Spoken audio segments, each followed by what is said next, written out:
Hi everybody, thanks for joining me this week.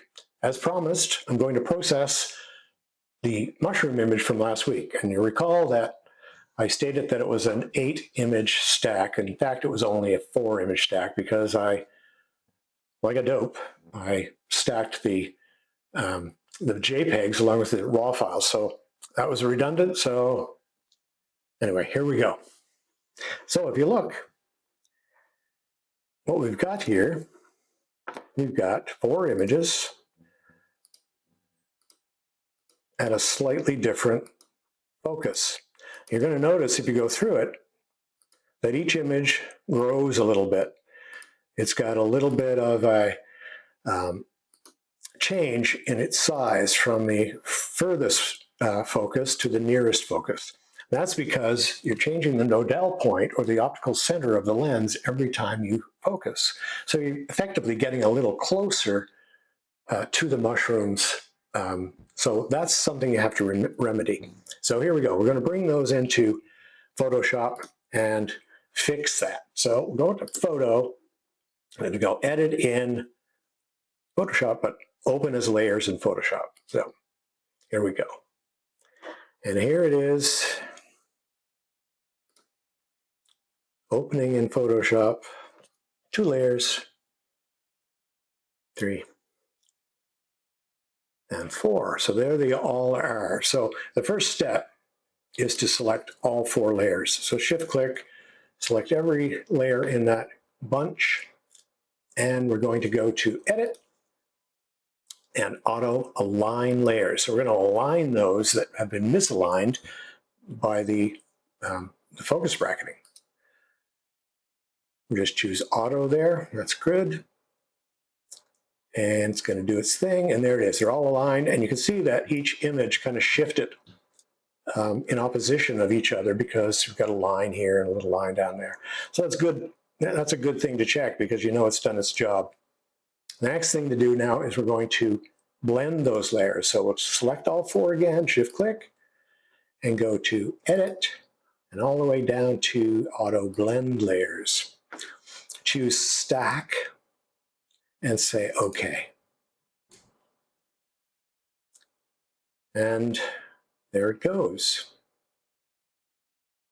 And now that they're all stacked, you can check, have a look at them at 100%, look around, they look pretty sharp for a 4-image stack, and now we're ready to bring it back into Lightroom and do the next stage. So all you need to do is close and save. And when you do that, once it closes, it'll be ready for you in Lightroom. There you are.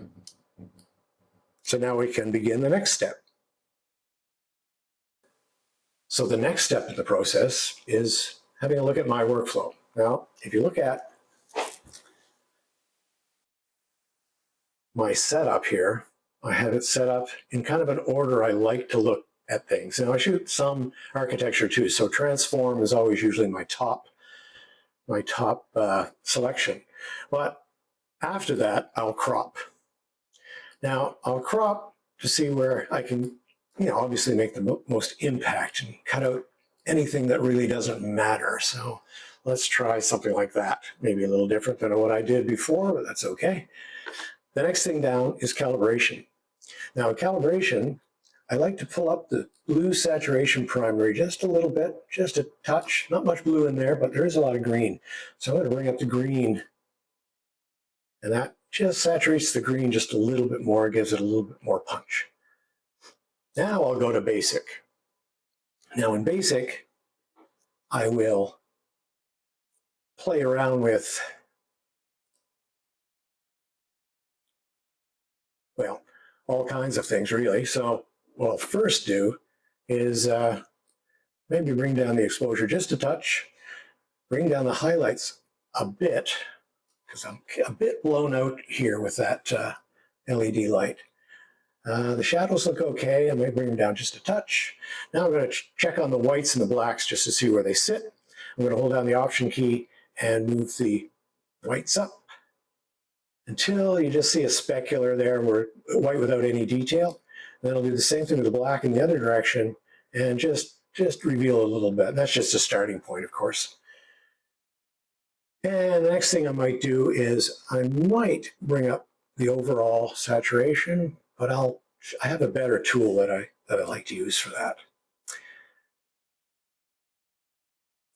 So now we'll go into color grading, or color mixer, sorry.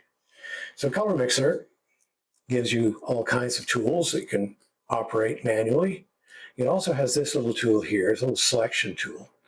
And when you click on that, depending on what you're using, hue, saturation, or luminance, or all, you just choose what you want to do. So I want to bring up the saturation just a little bit in some of the areas, just in some of the tones. So I like these browns too. Bring those up a little bit, and all I'm doing is clicking with the mouse and pulling up. And here's some greens, you can see those pop a little bit more. And these yellows maybe right there, but those yellows glow a little bit more. And oh boy, I'm starting to like this. Now, the next thing I might do, or the last thing I might do, is go to masks. Now, the masks are pretty powerful. And rather than just using a vignette to kind of, encapsulate all of these mushrooms and give it, hold the eye into the image, I will just choose a linear mask. First of all, I'll come up from the bottom of the linear mask and drop that exposure a little bit, maybe a little bit more. I'll come in from the side with another linear mask, and maybe the top side like there, and pull that down, and maybe pull the highlight in that area down a little bit too. Yeah, that's much better. Give it a little swing that way, and maybe the top as well. So I'll do one on the top right, in here, and pull that down there, and drop that down. Pull that highlight down a little bit, and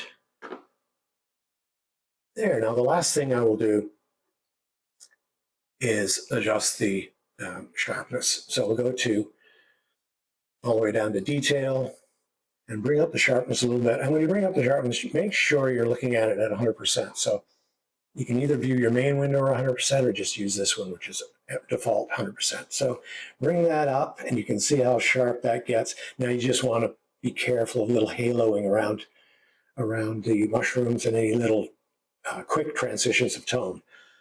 And that looks pretty good. So I would say that is finished. So tune in next week. I don't know what I'm going to be doing, but I'm going to be shooting something, and hopefully it's going to be something you'll enjoy, and I'll enjoy too. Anyway, bye for now.